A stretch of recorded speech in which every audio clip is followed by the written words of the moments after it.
Bu maqbarani 1404-yil Amir Temur suyukli nabiralari Muhammad Sultonga atab qurdirilgan. Vaqtida bu yerda Muhammad Sultonning madrasasi bo'lgan. Madrasada bu tomonda bir qavatlik 4 ta katta xonaqo. Xonaqo bu yotib dam olgan joylar, общежитие.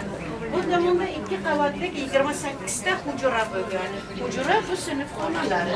Muhammad Sulton katta amirzodalarga harbiy yurishdan dars bergan. Bu kishi 29 yoshda olamdan o'tgandan keyin Amir Temur madrasani maqbaraga aylantirilgan. Madrasa degani ilm olgan dargoh maktab. Maqbara esa mayitlar qo'yilgan. Suva tushgan yer. Eshikdan kirganda o'ng qo'lda toshlar bor. Bu toshlarning hammasi 1950-yil mana bu yerda Afrosiyob mehmonxonasi bor. O'shaning orqasida Amir Temurning 34 gektarlik arklari bo'lgan. Arkning ichida Ko'ksaroy va Bo'ston saroy bo'lgan. Bo'ston saroyda xotin bola chaqalar yashagan. Ko'ksaroyda o'zlari o'tirib davlatni boshqargan. Ular Ko'ksaroydan topgani uchun birinchi katta qilib qo'ygan tosh ko'k tosh deyiladi. Amir Temur taxt toshlari. Amir Temur mana shu ustiga o'tirib davlatni boshqargan. Shu uzoqdan kelganlar o'tirib netmiz. Bu esa Amir Temur uchun hisob kitob toshlari.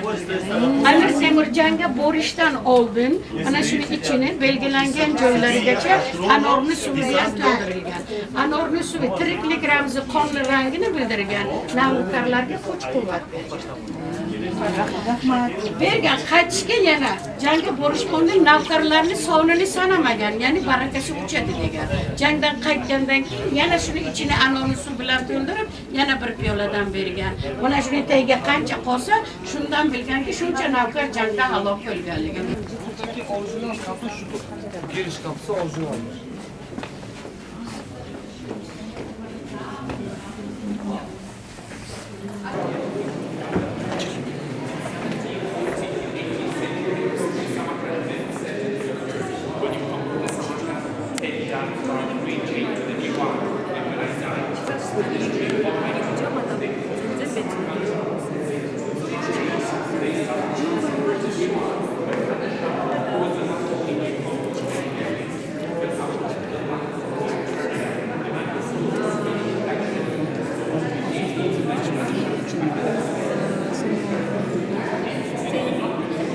Ortada aksakan bir peki. Bunu ustazına koy.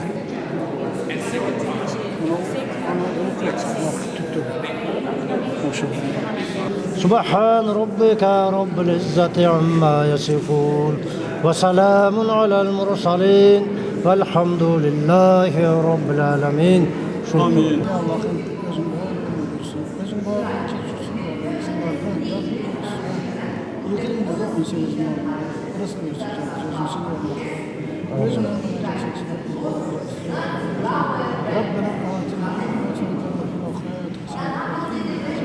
الله أكبر.